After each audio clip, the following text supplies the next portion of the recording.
Today we are taking you to Seoul, South Korea in 1954 and to the story of Won Chang. A Korean immigrant works 19-hour days as a janitor, gas station attendant and coffee shop server simultaneously. 3 years later, he opens a tiny fashion store. 3 decades later, it becomes a $4 billion empire. At 86,400 stories, we document how ordinary people built extraordinary empires from nothing. Researched, condensed, under 20 minutes. Now to Won Chang. Won Chang was born in 1954 in Seoul, South Korea. The environment shaped everything that came after. In 1981, Los Angeles, a Korean immigrant working 3 jobs, wasn't supposed to dream of retail empires. Asian immigrants were supposed to be grateful for service jobs.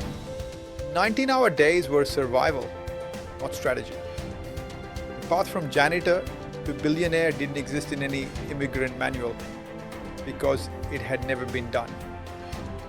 He came from a family that immigrated from Korea, where he worked 3 jobs simultaneously. 19-hour days as a janitor, gas station attendant and coffee shop server.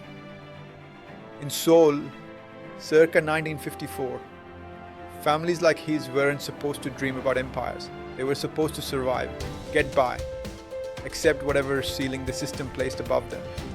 But Won Chang was already seeing things differently. Not asking, how do I fit in, but how do I build something that doesn't exist yet? The early years tested everything. Won Chang thought he knew about persistence. Resources ran out multiple times. Doors closed faster than new ones opened. The people who were supposed to help kept saying the same thing. This isn't going to work. Be realistic. Find something stable. You're not the kind of person who builds this kind of thing. He heard no so many times it stopped registering as an answer and started sounding like a challenge. This wasn't a setback. It was the landscape.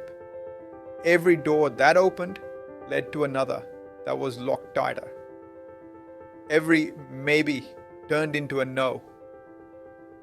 But every rejection revealed something, a gap in his approach, a flaw in the pitch, or sometimes just confirmation that the other person couldn't see what he could see. The struggle wasn't just about money or resources.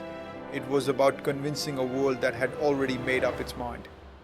Then Won Chang found the gap, not through inspiration, through observation and necessity. He saw something the market was telling him that competitors couldn't hear because they were too comfortable to listen. They were too invested in how things had always been done to see how things could be done differently. Won Chang wasn't burdened by that comfort. He had nothing to protect and everything to build.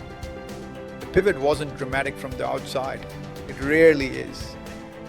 But it was the moment when everything that came before started to compound instead of just accumulate. All the rejection had been training. All the struggle had been research. Won Chang wasn't just building a business. He was proving a thesis that nobody else believed in yet. Forever, 21's started to work. Not overnight, not dramatically, but consistently. What started as an idea that nobody believed in became a machine that nobody could ignore.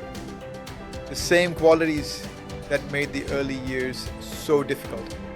The outsider perspective, the desperation-turned-discipline, the inability to accept no as final, now became moats that competitors couldn't cross.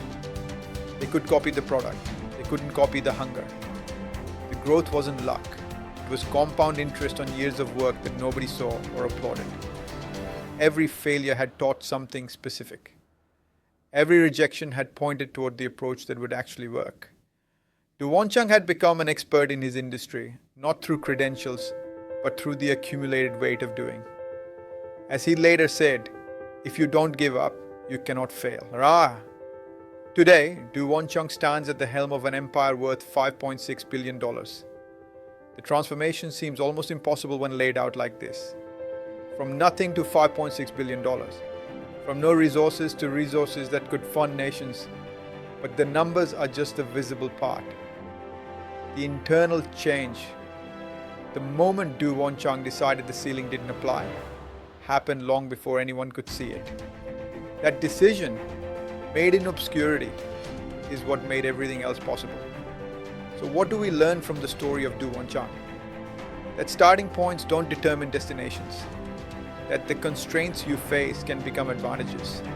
That impossible is often just hasn't been done yet.